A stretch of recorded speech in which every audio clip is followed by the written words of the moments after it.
It's a solid little phone.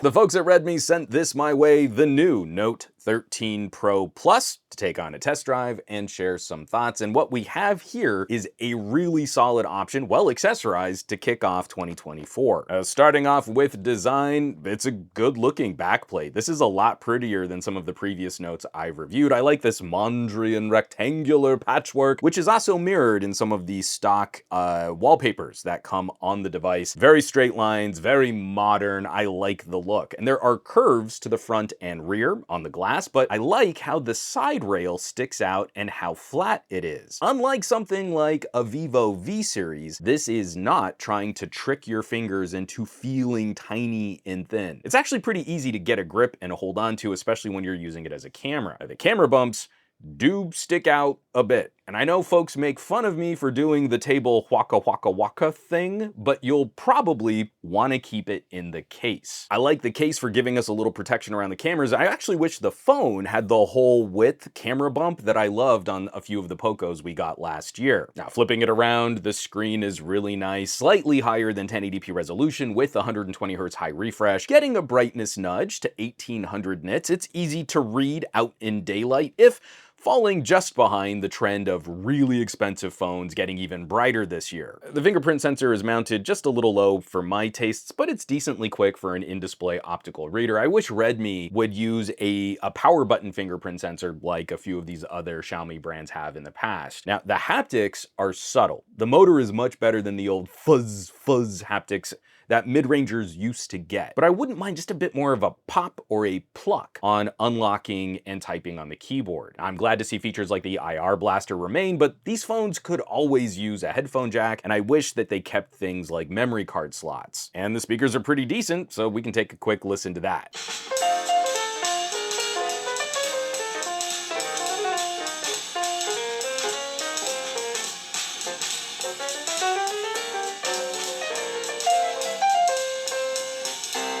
Now, this is my first experience using a MediaTek Dimensity 7200 Ultra. It's positioned in the mid-range. It's a great chip for folks looking to use a nice daily driver communicator and still focus on really good battery life. It's plenty capable of doing some higher level computing like rendering video, but it just won't do it as fast as a 2 to 3 generation older premium phone. Ditto our GPU performance. There's a lot you can play, but you know you're going in with slightly reduced quality or reduced frame rate settings. We're circling a mid-ranger expected tier of horsepower. This is a style of chip that we've definitely seen before, but a slightly newer implementation of manufacturing, a smaller fabrication process. Gives us about the same kind of performance, but hopefully pulling back a bit on the power draw hitting the battery. And it gives us faster RAM and faster storage. It's like an even better mid-size sedan. A more fuel-efficient engine that should be great to take on a road trip. It's not a heavy turbo diesel work truck or an exotic sports car. It's just a really nice daily driver, upgraded trim package to get you through your daily commute. The fun screamer performance comes by way of battery and charging tech, where real fast charging is taking root in more affordable devices. I mean, it's just embarrassing now for Samsung and Apple to see these inexpensive phones charge significantly faster than most of the expensive phones in North America. 120 watt charging is absolutely insane. This right here is one of the biggest steps in completely changing your relationship with your phone and totally minimizing your battery anxiety. And I have to praise the new MediaTek modems out over the last year. I'm starting to see a little better support for some 5G connectivity here in California, but I still can't weight battery life too heavy in my testing, as that's incomplete. It's not really the environment a phone like this will be used in. For my more data-driven experiences, the Redmi has been an incredible battery performer. With more efficiency cores than big power cores, it sips juice as a daily driver communicator. Getting into the optics here, the main camera is a nice perk for this kind of phone. A 1/1.4 inch type sensor delivers a very nice depth of field. It's a very good performer in mixed and lower light. This chip is capable of shooting 4K video at 30 frames per second. I mean, it's a real good look. And we bin down to 12 megapixels. While we don't get full Pro and RAW modes, we can shoot 200 megapixels if you need something a little bigger to edit. That sensor, it's really good. The companion sensors, on phones like these, they always kind of feel like a bit of a letdown. The 8 megapixel ultra wide is adequate in great light, and it only shoots 1080p video. And I keep repeating myself here, but the 2 megapixel macro cameras are absolutely useless, and that's never been more true than on a phone with this kind of main camera sensor. There is no place for this sensor anymore in our lineup of mid-ranger phones. It would be better to cut the 7 pennies off the price of this phone and just ignore the wasted space and the waste of a sensor. If you want a better close-up shot on a subject, you'll get substantially better results cropping from the main sensor. I'm not joking.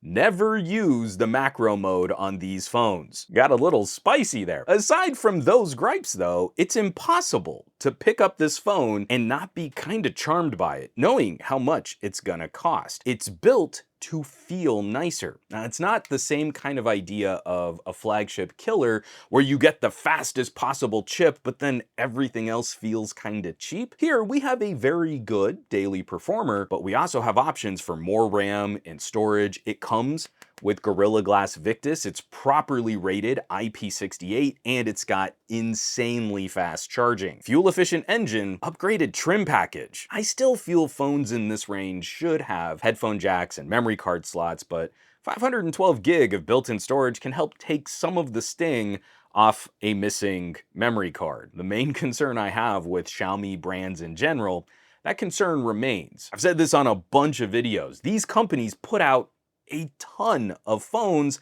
and they often overlap a lot of features. Someone might decide to take a downgrade on the camera and also a downgrade on the charging speed, but then get a significant upgrade to the processing power and keep a headphone jack on something like the Poco F5. It's tough to appreciate how fine the differences are if you're just watching videos and you don't really get to put both of these phones in your hands. I don't live in a region where I can directly shop these against each other, but some basic internet sleuthing, it's not hard finding this on sale for less than the Redmi's launch price. The mid-ranger tier is a crazy complicated market, and this parent company by itself is releasing phones constantly throughout the year. As a purely subjective commentary, this does feel like a nicer, more premium product, but we know the Poco gonna be more powerful. Those little differences make a huge impact on whether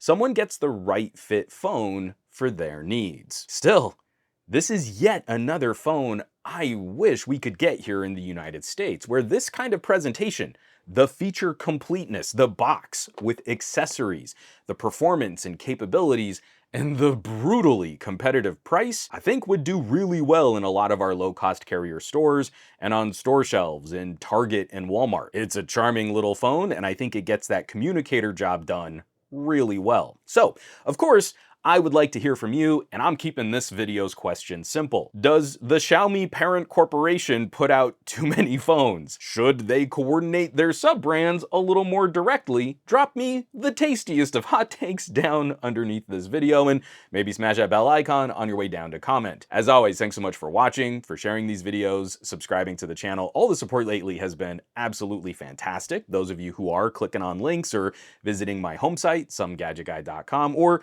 maybe you're joining the list of names scrolling by on your screen from my Patreon, patreon.com/SomeGadgetGuy. This list is basically the coolest collection of tech pals in the universe, so I hope you'll check them out. Now, you know where you can find me around the rest of the internet at SomeGadgetGuy, basically everywhere, but these days I'm spending a bit more time on the Mastodons, a little on the Threads and the Flickrs, and a little less time on the Facebooks and the Instagrams, and definitely not on the Twitters, so I will catch you all on the next review.